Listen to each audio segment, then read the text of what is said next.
O processo penal, ele se inicia efetivamente quando o juiz recebe a denúncia ou queixa. No momento em que o juiz recebe a denúncia ou queixa, nós temos o início do processo.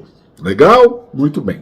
Denúncia na ação pública, queixa na ação penal privada. Tudo bem? Legal. São petições iniciais, a gente já teve a oportunidade de conversar aqui com vocês sobre isso.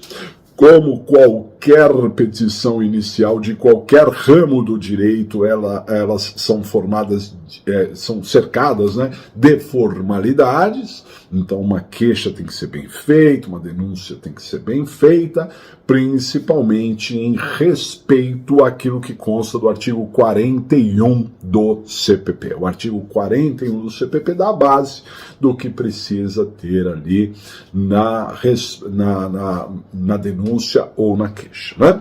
Bom, aí, então, a acusação, né, oferece a denúncia ou oferece a queixa e isso vai à apreciação do juiz. Se o juiz, então, se ele entender por receber a denúncia ou queixa, o processo começa. Ah, professor, mas ele pode rejeitar a denúncia ou queixa? Claro que pode. Basicamente, por que um juiz rejeitaria uma denúncia ou uma queixa? Por 3 motivos. 3 motivos levam à rejeição de uma denúncia ou queixa. Primeiramente, o mérito. É claro que quando a acusação oferece a denúncia ou queixa, ela imputa a materialidade e pelo menos indícios de autoria.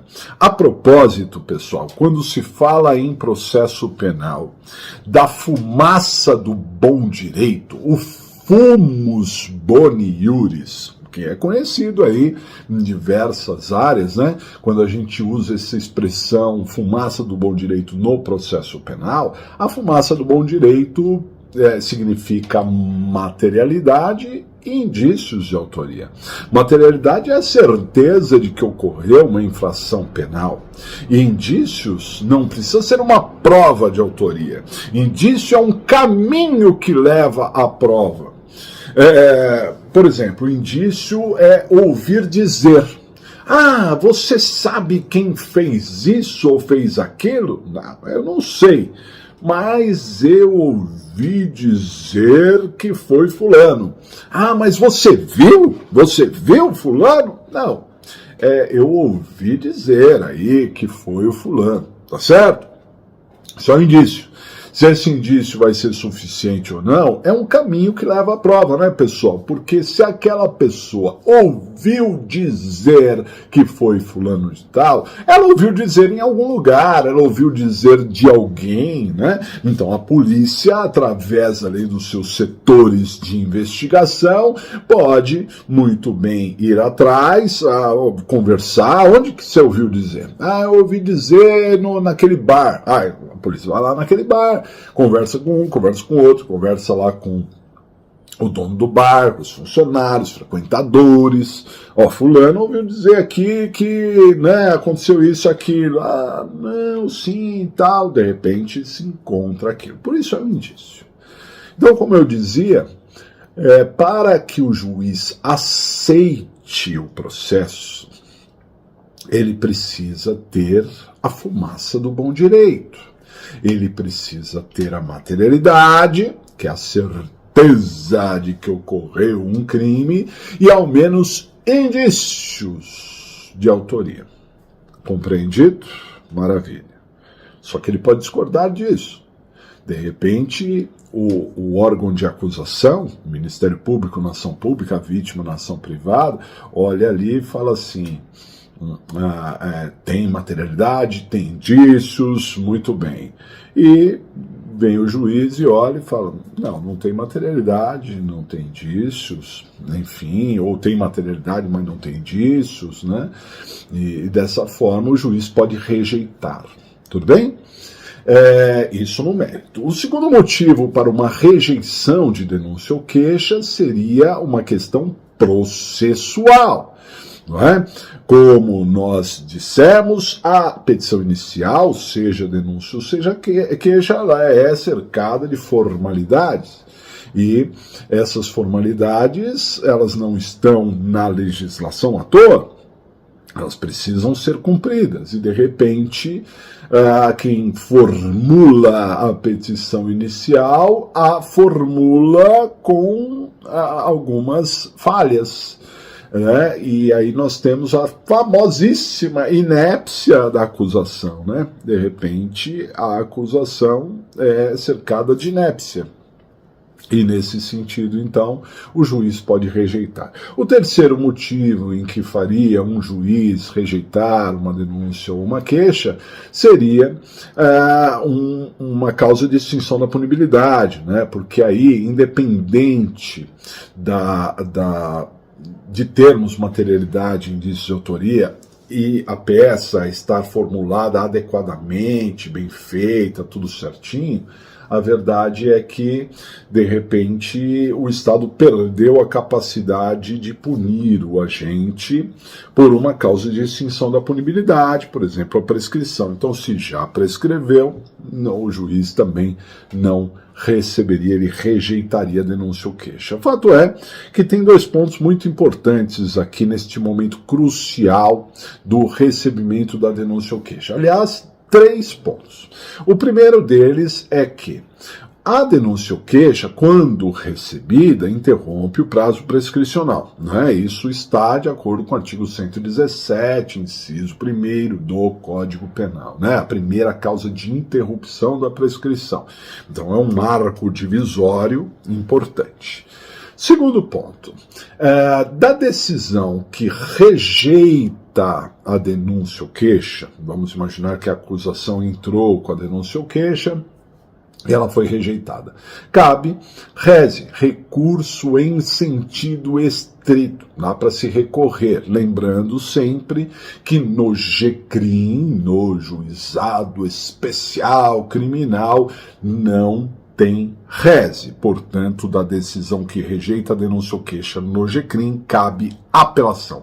E a apelação no GCRIM está de acordo com o artigo 82 da Lei 9.099 de 95, se dá no prazo de 10 dias. Né? Uma questão de concurso aí que cai toda hora, despenca toda hora. Tá certo? Muito bem. De resto, sem ser o GCRIM, caberia o recurso em sentido estrito nos termos do artigo 581 do CPP. Maravilha.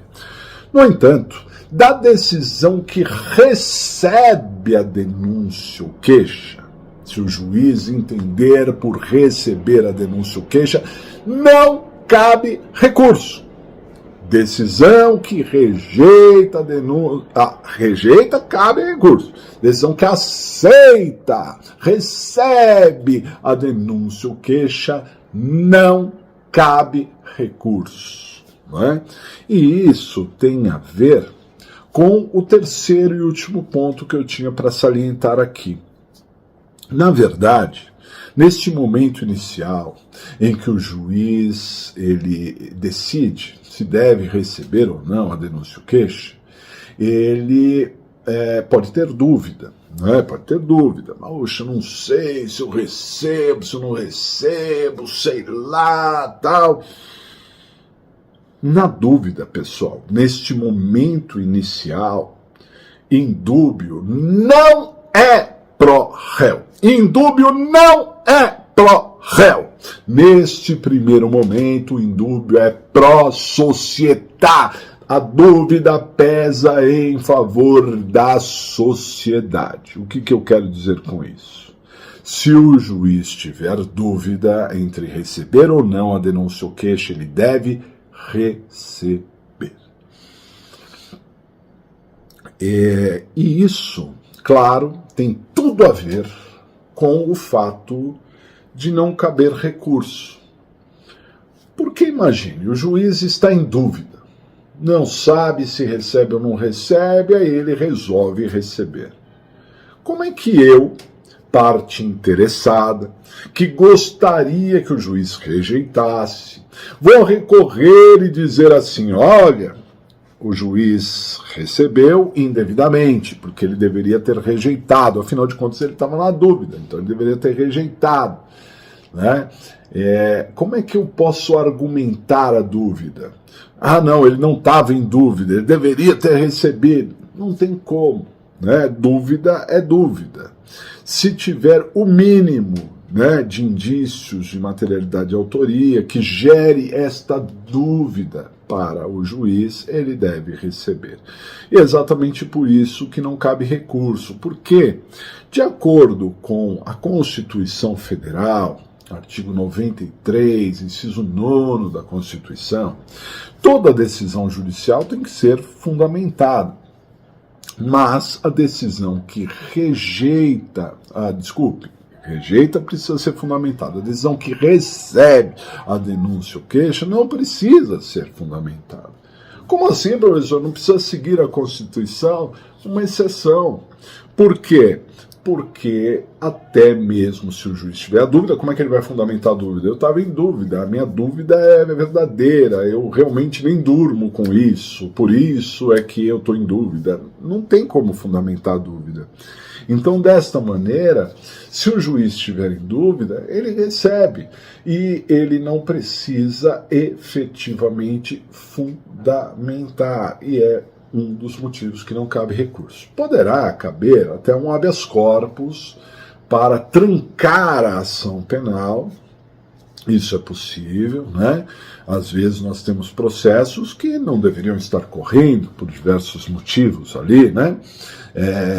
Então, imagine, por exemplo, vocês, algum caso. Um exemplo que me vem à cabeça, por exemplo, cheque sem fundo. Cheque sem fundo é uma espécie de estelionato, né? Cheque sem a devida emissão de fundos.